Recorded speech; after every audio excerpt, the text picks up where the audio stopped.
மேக வீடும் மீனும் மழையும். எழுதியவர் உமையவன். திடீர்னு வானத்தில் இயல்பு நிலையெல்லாம் மாறிடுது. சட சட சட சடன்னு ஒரே இடி சத்தம். டமா டமான்னு பல பல பல பல மின்னெல்லாம் கொட்டு ஒரு பக்கமாக அப்படியே அடிக்குது. மேகம்லாம் ஒன்று திரண்டு சூரியனை அப்படியே மறைச்சிடுது. எங்கே பார்த்தாலும் இருட்டு அப்பிட்டு இருக்குது. அச்சோ, இது என்னடா அது, மின்னல் வேற எப்படி அடிக்குது, வானத்தையே அப்படியே கீட்டுற மாதிரி போய் வானத்தையே பொழந்துருதே அப்படின்னு நினச்சிட்டு அப்படியே பார்த்துட்டு இருக்குது. அப்போ சிறு நேரத்தில் கனமழை பயங்கரமாக பெய்ய ஆரம்பிச்சிருச்சு. அப்போ மேகத்தில் மறைஞ்சிருந்த மீனுன்ற மழை துளி பூமியை நோக்கி வேகமாக வருது. ஐயோ, நம்மளை யாரும் தள்ளி விட்டுட்டாங்கடா, நம்ம இங்கே மேலே இருந்து கீழே விழப்போகிறோம் போல் இருக்கே, இப்போ எங்கடா போய் விடுவோம் தெரியலையோ ஐயோயோன்னுட்டு பயந்துக்கிட்டு அப்படியே கொஞ்சம் கொஞ்சமாக வருது. அப்படியே கொஞ்சம் கொஞ்சமாக கீழே அப்படியே வருது. பார்த்தானா பெரிய மலைகள்லாம் தெரியுது. ஐயோ, நம்ம மலையில் விழுந்தோன்னு வச்சுக்கோ, அவ்வளோதாண்டா நம்ம பொழப்பு அப்படின்னு நினைக்கும்.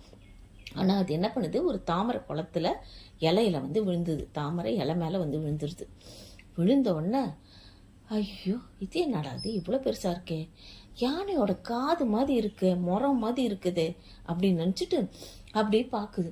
இந்த மடித்துளி என்ன பண்ணுது, இந்த சைடு அந்த சைடு, இந்த சைடு அந்த சைடுன்னு போயிட்டு இருக்குதா. ஆஹா, இது சீசா மாதிரி இருக்குதே, இது அந்த இலையில நம்ம ஒட்டவே இல்லை, அப்படியே டிங் டிங் டிங்னு ஆடிட்டு இருக்கிறோமே, ரொம்ப ஜாலியாக இருக்கு, ரொம்ப நல்லா இருக்கு, ரொம்ப நேரம் விளையாடுது. அப்புறம் அதுக்கு போர் அடிக்க ஆரம்பிச்சிச்சு. சேச்சே, என்னடா இது எவ்வளோ நேரம் பண்ணிட்டு இருக்கிறது அப்படின்னு நினச்சிட்டு சரி கீழே என்னதான் இருக்கும் பார்க்கலாம்னு நினச்சிட்டு எட்டி பார்த்தானா அங்கே ஒரு ஓடை ஓடிட்டு இருக்குது. அடாடா, ஓடையாச்சுட்டு இது என்ன ஒன்றுமே யோசிக்கல, தண்ணி போகுது அப்படின்னு டப்புன்னு குதிச்சிருது.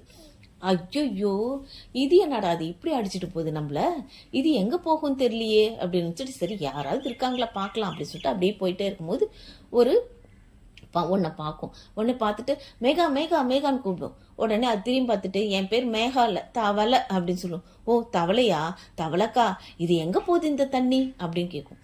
ஓ அதுவா, குளத்துக்கு போகுது, அப்படியா, சரி அப்படின்னு சொல்லிட்டு நேராக போகுது. அது சொன்ன மாதிரி அந்த இடத்துல பெரிய குளம் ஒன்று இருக்குது. அந்த குளத்துல நிறைய பூக்கள், மீன்கள், நிறைய அந்த தண்ணி நிறைஞ்சு ரொம்ப நல்லா இருக்குது, அழகா இருக்குது. பாசி அது இது எல்லாம் சேர்ந்துக்கிட்டு ரொம்ப அழகா இருக்கு. அடாடா, எவ்வளோ அழகான இடமா, இது வரைக்கும் நம்ம இதை பார்த்ததே இல்லையே. நான் வானத்துல இருந்தோம் ஆனால் பார்க்கவே இல்லை, எவ்வளோ நல்லா இருக்குல்ல அப்படின்ட்டு ரொம்ப சந்தோஷமா இருக்குது. அங்கே கொஞ்ச நாள் ஆன அப்புறம் அதுக்கு ரொம்ப நாள் ஆயிடுது. அதுக்கப்புறம் அதுக்கு ரொம்ப கஷ்டமாயிடுது. சே என்னடா அது, இங்கேயே நம்ம உட்காந்துட்டு கிடக்குறோம், வானத்தில் எப்போ போகிறது அப்படின்னு நினச்சிட்டு இருக்கோம். அப்போ அங்கே ஒரு மீனுக்கிட்ட கேட்கும், நீ வானத்தை பார்த்துருக்கியா, வானத்துக்கு போயிருக்கியா அப்படின்னு. வானமா, அது எங்கே இருக்கு, எனக்கு தெரியவே தெரியாதுன்னு. அதுதோ அங்கே இருக்குது. ஓ அங்கேயா, அதை நான் பார்த்ததே இல்லை இது வரைக்கும், இப்போதான் நானே அங்கே பார்க்குறேன் அப்படின்னு சொல்லும். அப்படியா, இங்கேருந்து எப்படி போக முடியும், அங்கெல்லாம் போகவே முடியாது அப்படின்னு. அப்படியா, போக முடியாது, அதை பற்றி எனக்கு எதுவும் தெரியாதுப்பா அப்படின்னு சொல்லும். ஓ அப்படியா அப்படின்னு சொல்லிட்டு ரொம்ப நாள் ஆனோடனே இதுக்கு அப்புறம் வெயில் அடிக்க ஆரம்பிச்சு, பயங்கரமான வெயில்.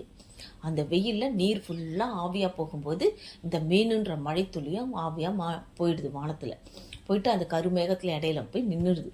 அப்பாடா, நம்ம இங்கே சேர்ந்துட்டோம், நல்ல வேலை ஆவியாக மேலே போயிட்டோம், நல்லதாக போச்சு, நம்ம இடத்துக்கு நம்ம வந்துட்டோம் அப்படின்னு சொல்லிட்டு எல்லாம் கேட்குதுங்க. என்ன மீனு மழைத்துளி, என்னம்மா இவ்வளோ நாளாக எங்கம்மா போயிருந்தீங்க? நானா பூமிக்கு போயிருந்தேன், அங்கே இருக்கிறது எல்லாத்தையும் பார்த்துக்கிட்டுலாம் வந்தேன், எவ்வளோ சந்தோஷமாக இருந்தேன் தெரியுமா. ஆனால் நான் அண்ணா இருந்தாலும்ப்பா, எங்கே தான் சுற்றினாலும் நம்ம வீடு தான்ப்பா, நம்ம நாடும் நம்ம வீடும் நமக்கு தெரியும், நல்ல ஒரு அமைதியும் ஒரு சந்தோஷத்தையும் கொடுக்குது அப்படிங்கிறத இந்த கதை சொல்லுது. இந்த கதை என்ன சொல்லுதுனாக்கா, நம்ம என்னதான் ஊர் ஊராக சுற்றி எவ்வளோதான் சம்பாரிச்சாலும் இங்கே இருக்கிற அம்மா அப்பாவை விட்டுட்டு நம்ம அங்கே போய் சம்பாரிச்சிட்டு கணவன் மனைவி குழந்தை எல்லாத்தையும் விட்டுட்டு நம்ம என்னதான் சம்பாரிச்சாலும் நம்ம ஊரில் இருக்கிற நிம்மதியும் சந்தோஷமும் வேற எங்கேயும் கிடைக்காது அப்படிங்கிறத தான் இந்த கதை காட்டுது. இது கூறியவர் கலா.